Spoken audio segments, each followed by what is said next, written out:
c'est une constance du régime algérien actuel. Pour eux, le Maroc, c'est...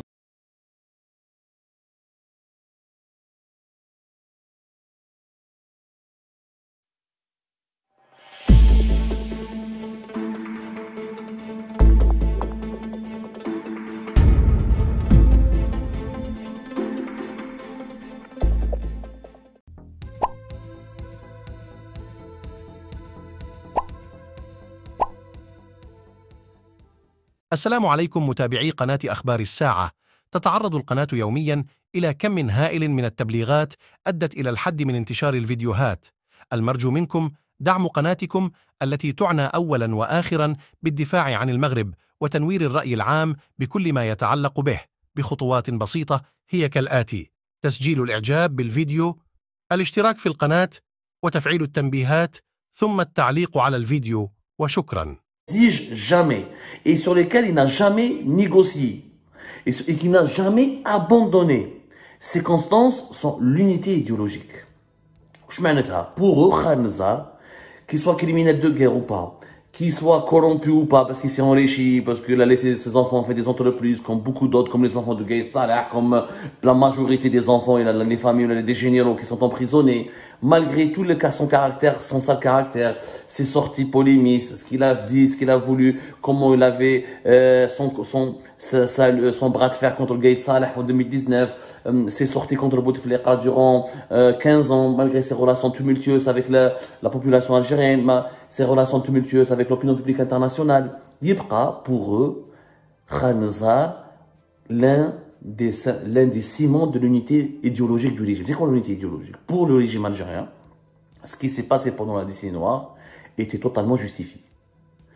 Le régime algérien estime que c'est l'islamisme qui a causé le malheur du pays, que l'armée n'a fait que son boulot de protéger le pays, de nettoyer le pays de la vermine islamiste et de lutter contre le terrorisme.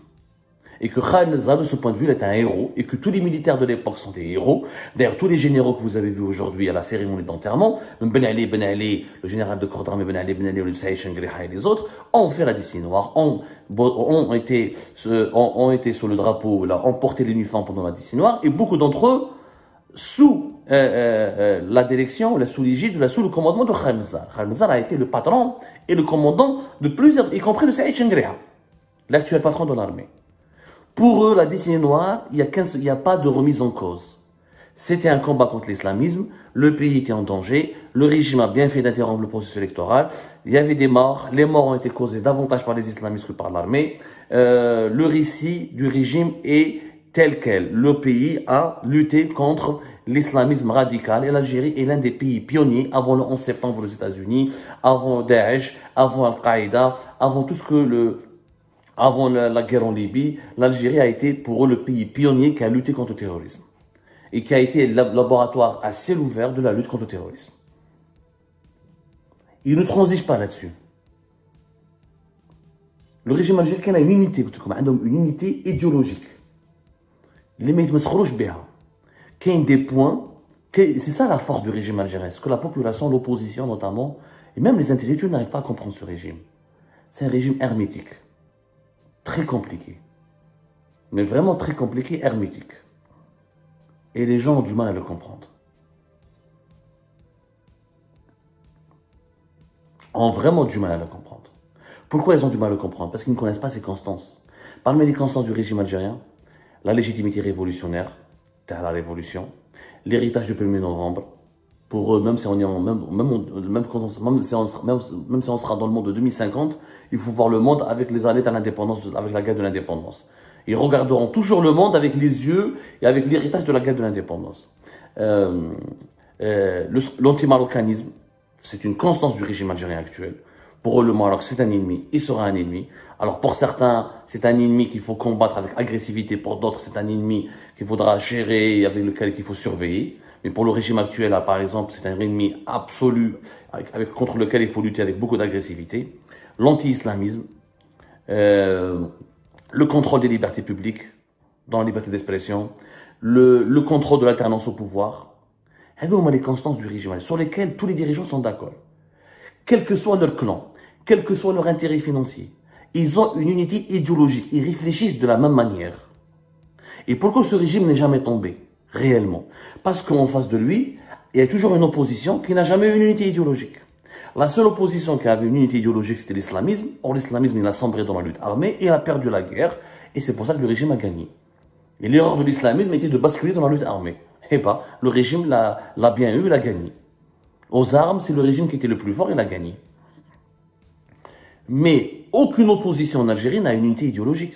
Le peuple algérien lui-même a une unité idéologique. Le Hirak, il n'y avait pas d'unité idéologique. C'est pour ça que le régime a gagné, a dominé le Hirak. Parce que le Hirak n'avait pas une unité idéologique. واحد يقول لك ديروا لنا فيدراليزم، واحد يقول لك اسامبلي كونستيتيونت، واحد يقول لك دير لنا كلمه تاع بريزيدون، واحد يقول لك دير لنا بوشاشي، واحد يقول لك دير ترانزيسيون دو 4 ans، واحد يقول لك ترانزيسيون دو 3 ans، حتى واحد ما فاهم فيها. aucune unité. Alors que le régime عنده une unité simple, l'anti-islamisme, la légitimité révolutionnaire, pas de le contrôle absolu des libertés publiques individuelles, la rente, le contrôle de la rente du pétrole et du gaz, l'anti-marocanisme, le contrôle de l'alternance au pouvoir, la surveillance de la société. Le gars, c'est des visions, c'est une vision idéologique que le régime algérien a construite. Le régime, il est uni. Mais quand il s'agit de constance du régime, il te fait un mot binaire. Non, touche pas Khaled Nazar. Pour nous, c'est un héros. Il fait partie de celles qui nous ont permis de gagner la guerre contre l'islamisme.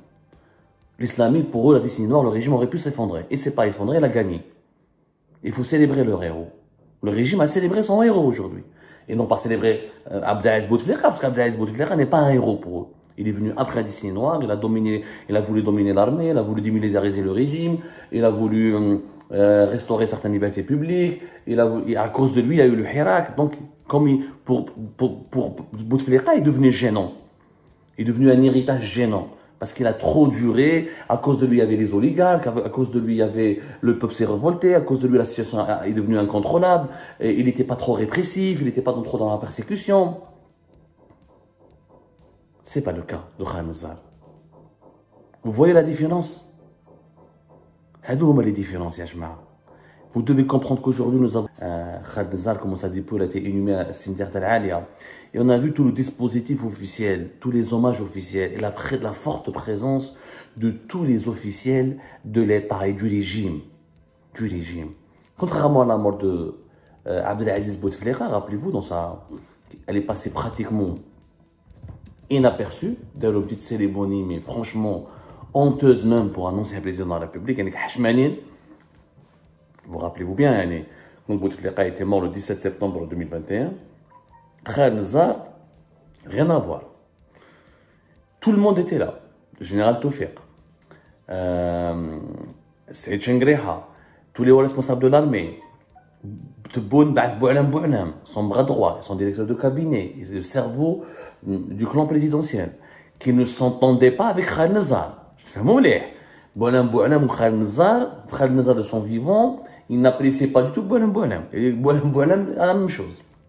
Mais quand même, des conseillers à la présidence, général Toufiq était là, général Medjahed, les responsables des corps de l'armée, de tous les services de sécurité. Le régime a été uni, a donné une image d'unité sans précédent autour de cette série, autour de l'enterrement, de la mort de Khaled Nazar. Et pourtant, le régime algérien actuel aurait pu nier Khaled Nazar. Khaled Nazar, pour le régime algérien, c'est plus un problème qu'autre chose. Je vous rappelle qu'il est inculpé officiellement pour crime contre l'humanité, crime de guerre, que son procès était attendu pour juillet et juin 2024. Depuis 2011, il fait l'objet de poursuites, d'une affaire d'un crime contre l'humanité au niveau de la justice suisse. La justice suisse le poursuit et enquête sur lui depuis 2011. Quand même, Khaled Nazar, c'est un homme qui aimait les polémiques. Il n'est pas forcément aimé par les Algériennes et les Algériens. On en a parlé tout à l'heure, il y a beaucoup d'Algériens et d'Algériens qui le détestent à raison. Pour certains d'entre eux, on se comprend. C'est le symbole de la décennie noire. C'est l'artisan du coup d'État controversé de l'interruption du processus électoral. C'est un poids très lourd. L'actuel régime, qui est né au lendemain du Hirak, aurait pu dire, je sais pas, ça ne me concerne pas Khaled Nazar, c'était l'ancien régime, c'était les années 90, ils auraient pu lui faire comme ils ont fait à Bouteflika. Un enterrement qui passe inaperçu. une petite cérémonie à peine protocolaire avec le strict minimum du protocole. Et pas du tout. Et c'est important que vous analysiez cela, que vous compreniez que ce n'est pas fortuit. En réalité, le régime algérien aujourd'hui a démontré l'une de ses facettes les plus importantes. Le régime algérien, l'un de ses points forts, c'est l'unité idéologique. شوفوا les dirigeants algériens عندهم des clans. جماعة بوعلة ما يتفاهموش مع جماعة خير نزار، جماعة خير نزار يتفاهموا مع جماعة سعيد شنقريحة، جماعة سعيد شنقريحة ما يتفاهموش مع كاع لي كونسي تاع تبون، جماعة لا دي جي اس ما يتفاهموش مع جماعة لا جوندارموري، جماعة لي سيرفيس ما يتفاهموش مع كاع جماعة لارمي. Mais au-delà de toutes les divisions, de toutes les divisions claniques, de toutes les divergences, de toutes les luttes pour l'enrichissement, pour la corruption, pour la conquête du pouvoir qui peut diviser au sein du régime algérien, il y a des piliers qui garantissent son maintien et qui garantissent sa survie. Et ces piliers, c'est des constances. Ce sont des constances sur lesquelles le régime algérien ne transige